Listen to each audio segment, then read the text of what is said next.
कहानी। एक जंगल में एक बड़ा सा बरगद का पेड़ था। उस पेड़ के छाल में एक बूढ़ा बाज रहता था। वह बाज अंधा था। इसके कारण वह कहीं बाहर नहीं जा पाता। उस पेड़ पे बहुत सारे पंछी भी घोंसला बनाकर अपने बच्चों के साथ रहते थे। वह पंछियां पूरा दिन भोजन ढूंढने में लग जाते। यह बूढ़ा बाज पंछियों के बाहर जाने पर उनकी बच्चों को अच्छे अच्छे कहानियां बोलते हुए ध्यान रखता। शाम को घर लौटने वाले पंछी उनके लाए हुए भोजन में थोड़ा सा बाज को भी देते। ऐसे समय बीतता गया। एक दिन वहाँ से गुजरता हुआ एक बिल्ली पेड़ पे खेल रहे पंछियों के बच्चों को देखा। आहा, बच्चे बहुत नरम हैं। इनका मांस तो बहुत ही अच्छा होगा। इतने स्वादिष्ट खाने को मैं अपने सामने रखकर पूरा जंगल घूमता रहा। सोचकर उन्हें खाने उस पेड़ पर चढ़ गया। उस बिल्ली को देख सारे पंछियों के बच्चे डर के चिल्लाने लगे। वह आवाजें सुनकर बाज शाल से बाहर आकर कौन है वो करके गुस्से में चिल्लाया। उस चिल्लाहट सुनते ही बिल्ली के ऊपर के प्राण ऊपर ही गए। उधर उन बच्चों के अलावा कोई नहीं सोचकर पेड़ चढ़ गया था। पर अब बाज को देख कांपने लगी। बचने के लिए उसे कोई रास्ता नहीं दिखा। जो होगा सो होगा सोचकर साहस करके कहा, हाँ, मैं एक बिल्ली हूँ। आपके आज्ञा के बिना इस पेड़ पर चढ़ के आने के लिए माफी चाहता हूँ। तब तुरंत बाज, क्या तुम बिल्ली हो? पहले इस पेड़ से उतरकर चले जाओ, नहीं तो तुम्हारे प्राण ले लूंगा, बोलकर चेतावनी दी। हाँ, पर अब गुस्सा ना हो। मेरा जन्म बिल्ली जात का होने पर भी उस जात के लक्षण नहीं आए। मैं मांस नहीं खाता, ऊपर से ब्राह्मण हूँ। इस जंगल के पंछी जानवर तुम सब बहुत ही अच्छे हैं करके तुम्हारे लिए अच्छा ही सुनकर तुमसे दोस्ती करने के लिए आया हूँ। बिल्ली ने बहुत ही होशियारी से कहा। बिल्ली के बातें सुनकर बाज बहुत खुश हुआ। इससे बिल्ली बाज की और तारीफ करने लगी। उस दिन से दोनों अच्छे दोस्त भी बन गए। तब से हर दिन वह बिल्ली पंछियों के ना होने के समय पर बाज के पास आकर 1 घंटा बातें करके चली जाती। बिल्ली के मीठे मीठे बातों से पंछियों के बच्चे उससे अच्छे से मिल गए। ऐसे कुछ दिन बीत गए। फिर मौका देख हाथ आए हुए हर एक बच्चे को खाना शुरू कर दिया। बिल्ली खाने के बाद बिना किसी को दिखे उन बच्चों के हड्डियों को बाज के रहने वाले छाल में फेंक दिया। आगे आगे पेड़ पे रहने वाले पंछी अपने बच्चों को गायब होता देख वह सब एक दिन इकट्ठा होकर बाज के पास आकर अपने बच्चों के गायब होने वाले खबर पूछे। अंधा बाज उसे कुछ नहीं पता, लेकिन सारे पंछी बाज के घर जाकर देखा तो पूरा छाल पंछी के बच्चों की हड्डियों से भरा पड़ा था। बिल्ली के बारे में ना कुछ जाने बिना सारे पंछी बाज ही उनके बच्चों को मारकर खाया होगा सोचकर उस बूढ़े बाज को अपने नुकीले चोंचों से वार कर करके मार दिया। करके पीड़ित होते हुए बाज ने अपने प्राण छोड़े। इस कहानी की शिक्षा है कि जन्मजात के लक्षण मरने से भी नहीं मिटते। कुएं में हीरे का कंगन। एक गांव में रामू नाम का एक लड़का रहा करता था। एक दिन जब उसकी माँ घर साफ कर रही थी तब उसे एक पुराने जमाने का सोने का कड़ा मिला। वो उसे अपने हाथ में लेकर कहने लगा, माँ, मुझे ये कड़ा एक दिन के लिए पहनने को दो ना। बेटे की इस ख्वाहिश को देखकर माँ ने कहा, ठीक है बेटा, पहन लो, लेकिन याद रखना कोई साधारण कड़ा नहीं है ये तो सोने का कड़ा है। आज इसे पहन लो और कल तुम्हारे पिता को बिना बताए हम इसे वापस अलमारी में रख देंगे। जैसे ही इसकी माँ ने कहा वो तुरंत कड़े को पहन के सारा गांव घूमने लगा। रात में भी उसने उस कड़े को खुद से दूर नहीं किया और अपने पास ही रखकर सुकून से सो गया। उस रात उसके गांव में चोर घुस आए और जिसके घर से उन्हें जो कुछ मिलता था, जैसे पैसे, जेवर, सोना, सब उठाकर ले जाते थे। सुबह जब उसके गांव वालों को पता चला कि उनकी सभी मूल्य चीजें चोरी हो चुकी हैं, वो सब शोर मचाने लगे। कितना ढूंढने पर भी चोर का पता नहीं चला।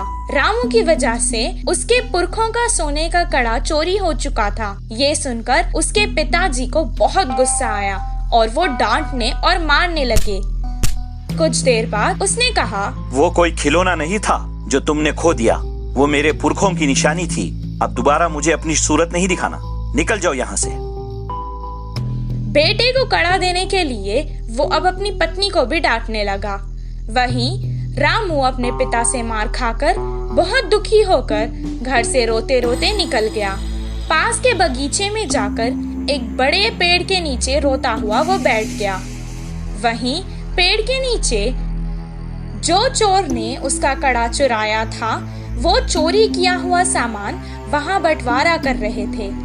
वो दोनों चोर जोर जोर से बात कर रहे थे। ये सुनकर रामू को पता चल गया कि वो वही चोर है।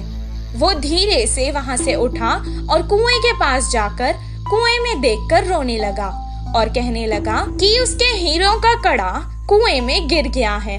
उसके रोने की आवाज सुनकर चोर उसके पास आए और रामू से पूछने लगे कि वो क्यों रो रहा है। रामू ने जवाब दिया, मेरे दादा बहुत बड़े पंडित थे और उन्होंने एक जमींदार के पास पूजा की थी, तो उन्होंने उन्हें तोहफे में एक हीरो से भरा हुआ सोने का कड़ा दिया था। वो कड़ा मैं मेरे घर वालों को बिना बताए पहनकर आ गया था और यहाँ आकर खेल रहा था और अचानक मेरे हाथ से वो कड़ा फिसल कर गिर गया था। जब मैं उस कड़े को हाथ लगाता था तब भी वो मुझे डांटते थे और अगर मैं उन्हें बताऊंगा कि मेरे हाथ से वो कुएं में गिर गया तो वो मुझे मार देंगे। हीरो का कड़ा कुएं में है सुनकर ही वो दोनों लड़ने लगे कि कौन कुएं में जाकर कड़ा लाएगा। दोनों अपने हाथ में रखे सामान को जमीन पर रखकर एक साथ कुएं में कूद गए। जैसे ही रामू ने ये देखा, वो तुरंत पैसे और जेवर लेकर भागकर गांव वापस आ गया। आकर गांव के बड़ों को उन चोरों के बारे में बताया। तब सब गांव वाले कुएं के पास आए और उन दोनों चोरों को पकड़कर मारा और उन्हें बहुत अच्छा सबक सिखाया। सबके जेवर और पैसे उन्हें वापस मिल गए। रामू और उसके परिवार को उनका पुश्तैनी कड़ा वापस भी मिल गया था और रामू की होशियारी की वजह से रामू को खूब शाबाशी भी मिली। इस कहानी से हमें ये शिक्षा मिलती है कि समय पर चतुराई दिखाने से मुश्किल समस्या भी टल सकती है। पछताने वाला मोर। एक जंगल में कौवा पंछी बहुत अच्छे मित्र थे। वे एक दूसरों की मुश्किलों में मदद करते थे। एक दिन कौवा पंछी के रहने वाले जगह पर बचाओ बचाओ मित्र बचाओ बोलते हुए कांपता एक मोर उनके पास भागते हुए आया। क्या हुआ मित्र, कहाँ से भागते आ रहे हो? इतने परेशान क्यों हो? मुझ पर शिकारी की नजर पड़ी, वह मेरे पीछे पड़ता आ रहा है तो बचने के लिए भागता हुआ रास्ता भूलकर तुम्हारे सामने आई।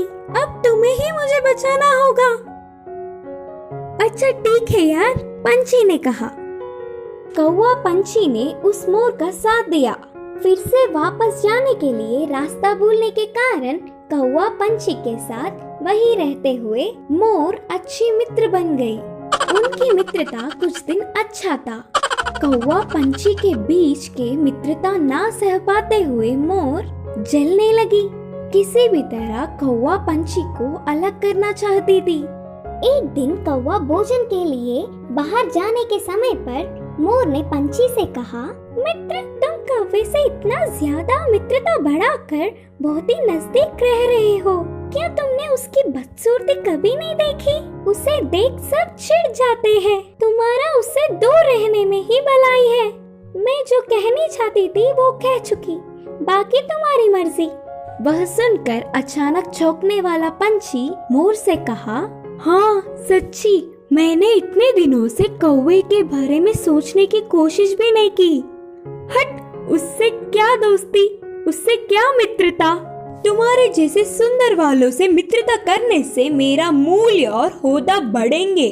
उसकी चाल सफल हुई करके मोर खुश हुई। आगे आगे मोर पंछी के व्यवहार में परिवर्तन देख कौवा उन्हें उसे दूर करने की बुरी सोच को समझी। एक दिन, मित्रों, मेरी वजह से तुम्हें तकलीफ हो रहा होगा, इसीलिए इधर के पास में ही एक घोंसला बनाया। मैं वहाँ जाकर रहूंगा। चलता हूँ, करके कौवा उदास होकर कहा।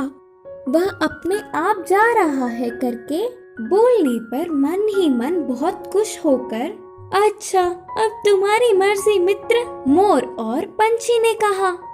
मोर और पंछी कौवे का भला टली करके खुशी मनाने लगे। ऐसे समय बीतता गया। पुराने मित्रों को छोड़ के आए हुए बहुत दिन होने से कौवे को उन्हें देखने की इच्छा जागी। पुरानी जगह पर उड़ता हुआ आया। उसी क्षण अपने पंख खोलकर नाचने वाले मोर पर एक शिकारी ने निशाना लगाया। कौवा देखा और परेशान हुआ। हटो वहाँ से, मोर मित्र, हटो, खतरा खतरा बोलकर जोर से चिल्लाया। पास में मरी हुई सांप को अपनी चोंच से पकड़कर शिकारी पर छोड़ा। सांप अपने ऊपर गिरने से, बचाओ बचाओ, सांप सांप बोलते हुए जोर से चिल्लाकर डर के शिकारी वहाँ से भाग गया। यह सब देखकर मोर के होश उड़ गए। भागते हुए आकर कौवे की चरणों पर गिरी और रोते हुए कहा, माफ कर दो मित्र, सुंदरता के घमंड में मैं मेरे मुश्किल समय में मदद करने वाले तुम्हें धोखा दिया, लेकिन तुमने मेरे प्राण बचाए। तुम्हारा कर्ज कैसे भुगतान करूं? तब कौवे ने कहा, पछतावे से बड़ी कोई सजा नहीं, मैंने तुम्हें पूरे दिल से माफ किया।